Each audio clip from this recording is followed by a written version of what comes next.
Je mesure l'ampleur de la tâche qui m'attend. Beaucoup a été fait depuis 2 ans.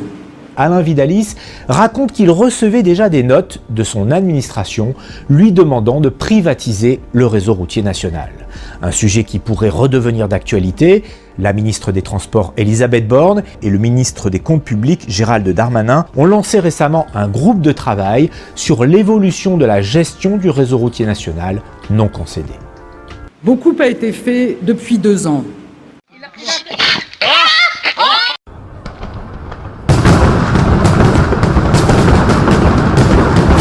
Il y a un petit truc qui me gêne, j'arrive pas exactement à définir ce que c'est.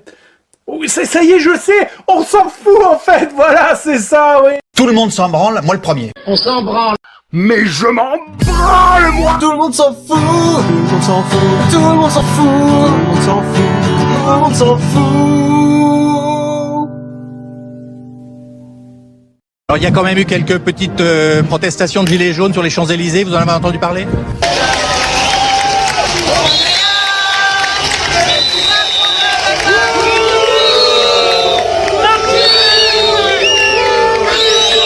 Écoutez, ici, je n'ai rien entendu.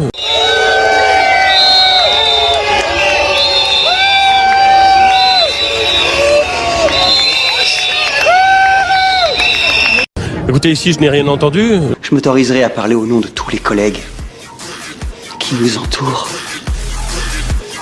Et je vous dirai d'aller vous faire foutre.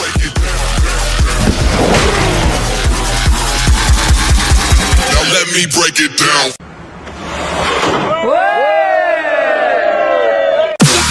Yeah.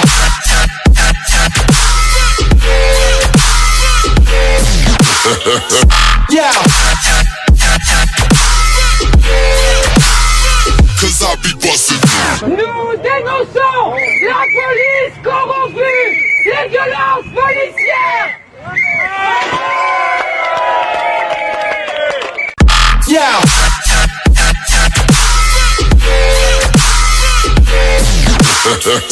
Yeah. Oh my god, oh my god, oh my god, oh my god, oh my god, oh my god.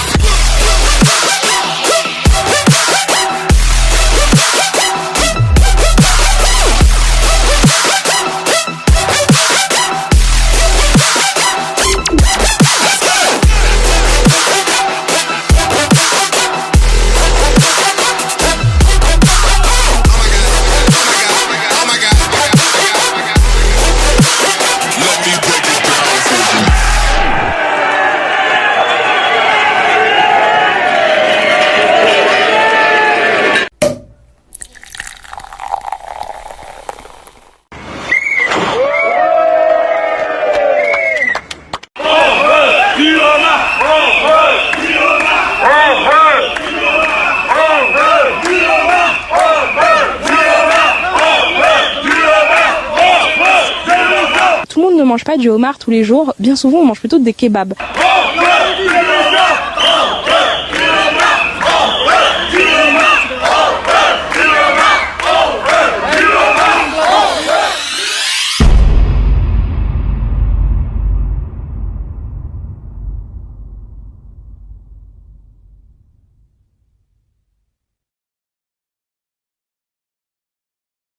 Jusqu'au point, on pourra d'ailleurs se poser sur un autre sujet, la question de où est passé le jeune Kevin, qui, lors de la fête de la musique, Nantes, ouais. a disparu. Le jeune Kevin.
L'objectivité réelle de l'histoire, depuis le néolithique, c'est la lutte des classes. Et à partir de la révolution néolithique, la valeur d'échange s'est mise en mouvement, elle a détruit les communautés et a surgi la société. La société, c'est le divisé, c'est le non-unitaire, c'est le clivé autour de cette problématique de la valeur d'échange, de l'oppression et de l'aliénation. Le problème, c'est que le capital, après 68, il a organisé toute une série de dérivations spectaculaires pour que la lutte des classes soit occultée. Alors, on a créé les luttes de genre, l'émancipation des Noirs, l'émancipation des femmes, l'émancipation des LGBT, toutes ces merdes de recomposition de la marchandise. Parce que toutes ces luttes anti-discrimination n'ont pas pour objectif d'abolir la marchandise, mais ils ont pour objectif de l'améliorer. Les luttes féministes veulent l'égalité dans la merde marchande. Qu'est-ce qu'on s'en fout de l'égalité dans la mer marchande? Donc, toutes ces luttes-là qui veulent l'égalité dans la mer marchande, à la poubelle. On veut pas l'égalité dans la mer marchande, on veut l'abolition de la mer marchande. Donc, le problème, c'est qu'aujourd'hui, on nous crée des paravents, des dérivatifs, pour qu'on quitte le terrain de la lutte des classes. Pour qu'on rentre dans des trucs débiles, contre les pesticides. Alors, je suis contre les pesticides, mais je vais pas régler la lutte des pesticides en luttant contre les pesticides. Je résoudrai les pesticides en abolissant le capital. Donc, tous nos malaises, c'est le capital. Donc, ou j'abolis le capital, ou je l'abolis pas. Si je l'abolis pas, bah, je colorie ma détresse. Je suis un paumé qui vagabonde le coloriage.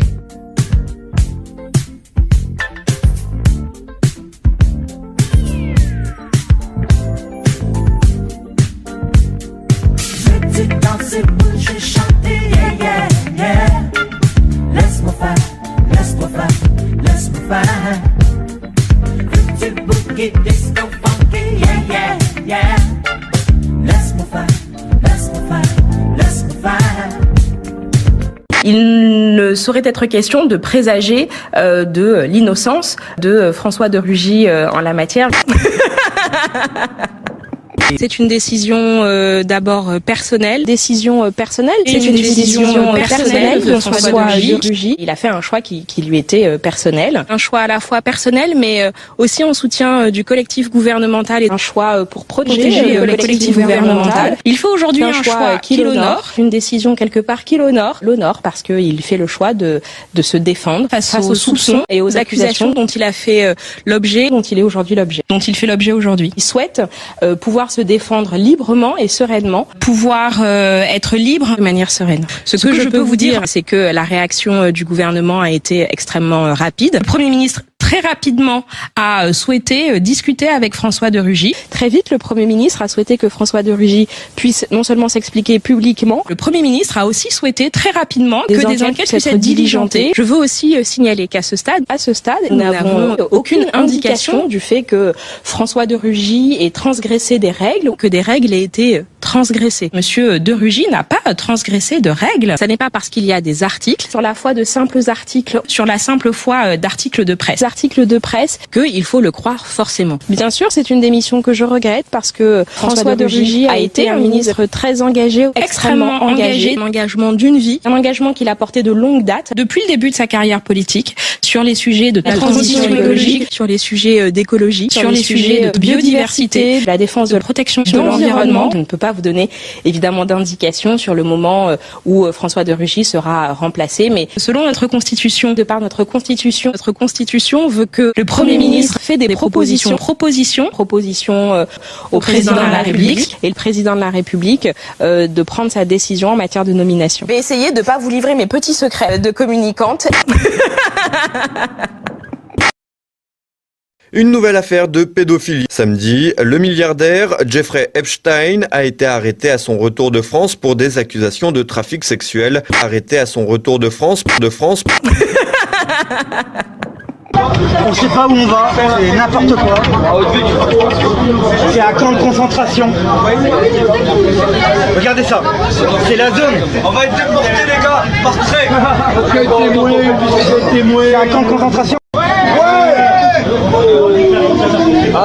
Mais regarde, mais c'est quoi ça? Mais je t'ai dit, on va nous mettre dans un truc à cheval.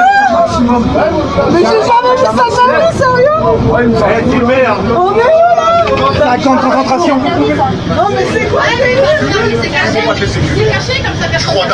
Ils vont faire une chasse à tour. Putain, ce truc de fou.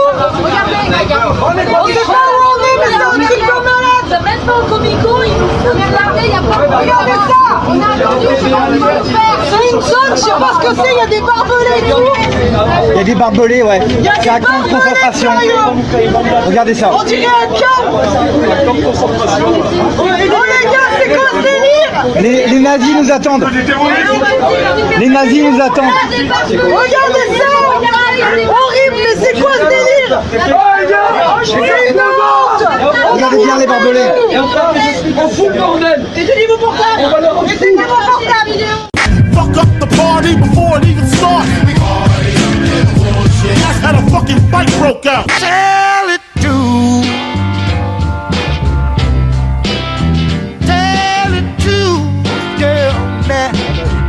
C'est une crise, qu'on ne peut pas faire autrement, qu'il n'y a pas d'alternative, que c'est la faute de l'État qui est impécunieux, ou des citoyens qui vivent au-dessus de leurs moyens et qui sont des privilégiés, et qui nous le répètent tous les jours à tel point que les gens l'intègrent comme si c'était une vérité.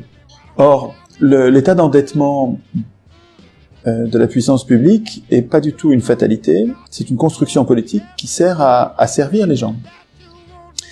Pour endetter un État, il faut je prends l'image de deux pinces, il faut deux actions, deux trahisons. La première pince consiste à priver l'État de la création monétaire. Ce qui est absolument décisif. Si les gens qui nous représentent décident que dorénavant la puissance publique ne pourra plus emprunter auprès de sa banque centrale, donc à taux zéro, gratuitement, et faire créer l'argent dont elle a besoin pour ses citoyens, et qu'elle doit, au lieu de ça, emprunter auprès des marchés financiers qui sont les riches du moment. Je suis autour de M. Cohen de parler. Allons-y les chiffres. Attends 2 secondes. Allons-y les chiffres. C'est bon, le compte il est bon. Le compte il est bon. Tu vas voir ça, alors tu prends 25, tu multiplies par 2. Tu peux pas réutiliser. Alors c'est les sous, j'ai le droit de faire ce que je veux avec, non? Mais non, c'est pas lui. Arrête de vouloir me niquer sur ma mère. Qu'est-ce que c'est que ça? Ces représentants trahissent littéralement le peuple et mettent en place une première pince qui fait que si l'État manque d'argent, il devra s'endetter parce qu'il ne peut plus créer l'argent dont il aurait besoin. Mais cette pince-là ne suffit pas à pincer l'État, parce que si l'État, qui perçoit des impôts et gère ses dépenses, décide de ce qu'il va dépenser. Si l'État dépense exactement les impôts, sans dépenser plus, il n'a pas besoin d'argent supplémentaire. Donc, il n'a pas besoin de créer de la monnaie, puisqu'il se sert des impôts, il n'a pas besoin d'argent. Donc, pour que le piège se referme, il faut arriver à endetter l'État, il faut arriver à ce qu'il ait besoin d'argent. Et donc il faut que les mêmes représentants, les mêmes ou leurs successeurs, les mêmes qui avaient décidé de priver l'État de la création monétaire, décident de voter des budgets en déséquilibre. Nous, ça a commencé en 73, donc c'est Giscard d'Estaing qui a lancé, tout de suite après 73, il a lancé un grand emprunt. Et ce grand emprunt, il fait que l'État a besoin d'argent. Mais on vient de dire qu'il n'avait plus la création monétaire. Donc s'il a besoin d'argent, il faut qu'il emprunte auprès de ceux qui ont de l'argent. C'est les marchés, on appelle ça les marchés financiers, comme si c'était un dieu cruel. Et vous apercevez que, en fait, l'État n'augmente pas ses dépenses. Comment ils font pour voter les budgets en déséquilibre? Et ils le font depuis 40 ans, donc il faut augmenter une dette énorme. Les intérêts dans tout ça. Mais tu me les donnes les intérêts, je te laisse le point. Comment ça tu veux que je te donne? Ah non, ça m'intéresse pas. Tu vois, vous voulez me niquer tous les deux. Mais qu'est-ce que tu me racontes? Attention, allez, 100. Je pars. 100. Je te jure, on va voir les 100. Il fait, donne 2 fois 50. À chaque fois, c'est les problèmes avec toi. Je te compte pas la TVA, je te compte pas la TVA. Tiens, prends, allez, va. Chaque fois, c'est les problèmes avec toi. Allez, on continue. C'est qui est l'autre? L'autre, il est là. Allons. Allez, qu'est-ce que ça veut dire? Franchement, c'était pas la peine de chipoter pour ça. Arrête. Allez, ça suffit. Après les chiffres. C'est progressivement depuis 40 ans qu'on a voté des budgets en déséquilibre, non pas en augmentant les dépenses de l'État, en construisant des autoroutes, ou pas du tout, ou des hôpitaux. Non, en baissant les impôts des plus riches. On appelle ça, ici en France, on appelle ça des niches fiscales. C'est-à-dire qu'ils ont mis l'État dans une situation, cette deuxième pince qui consiste à endetter l'État en votant des budgets en déséquilibre pendant 40 ans, et ça c'est les socialistes comme les UMP, les soi-disant de gauche, soi-disant de droite, sont tous au service de la banque et des ultra-riches, dont ils servent les intérêts en ligotant l'État, en mettant l'État dans un carcan qui fait...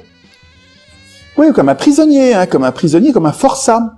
et comme c'est l'État qui est détenteur de la puissance publique, et donc de l'armée, de la police, monopole de la force, cet État va être comme contraint par les marchés financiers d'imposer une loi de fer au peuple, avec ce qu'ils appellent l'austérité, mais qui est un coup d'État bancaire, qui a rien, c'est pas du tout une crise, c'est un piège monté de toutes pièces depuis 40 ans. Les intérêts dans tout ça.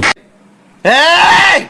Bouzou se prononce en faveur d'une sortie totale de l'état du capital d'ADP dans les colonnes du Figaro, mais à condition de vendre le groupe très cher.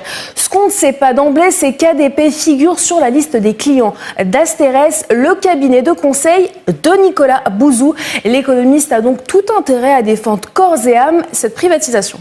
Olivier Duhamel et Nicolas Molfessis ont signé une tribune dans Le Monde où ils critiquent la décision de l'institution de valider la pétition qui pourrait donner lieu à un référendum. Alors, en fouillant un peu plus, on découvre qu'Olivier Duhamel est avocat associé chez Veil Jourde, un cabinet qui compte ADP parmi ses clients. Alors, vous me direz, quoi de plus normal pour un avocat que de défendre son client? Et quant à Nicolas Molfessis, eh bien, il est secrétaire général du Club des juristes, un think tank d'experts juridiques. Et étrangement, depuis peu, Augustin de Romanet a rejoint ce cercle. Pour rappel, il est le PDG d'ADP et proche d'Emmanuel Macron. Alors dans ce cas précis, il semble difficile de plaider contre la privatisation quand le PDG d'ADP est membre de son think tank. Le but de Vinci, Stéphanie, c'est de convaincre le plus de citoyens possible, notamment avec l'économiste Jean-Marc Daniel, souvent présent dans les médias d'ailleurs. Il est l'auteur d'une tribune pro-vente d'ADP publiée dans Le Monde. Lui certifie n'avoir aucun lien avec Vinci. Pourtant, alors qu'il était directeur de la revue Sociétal, il a eu pendant 6 ans un patron nommé Xavier Huillard et qui est le PDG actuel de Vinci. Alors toute cette liste de défenseurs de la privatisation d'ADP est exhaustive, car être pour ou contre la privatisation n'est pas un mal, mais cela devient un petit peu suspect lorsqu'on y contribue par intérêt et connivence seulement pour influencer l'opinion publique. Dorénavant, les initiateurs du RIP doivent recueillir en 9 mois plus de 4,7 millions de signatures et ils ont jusqu'au 12 mars 2020 pour éviter la privatisation d'ADP au bénéfice de Vinci. Autant vous dire que c'est un vaste travail.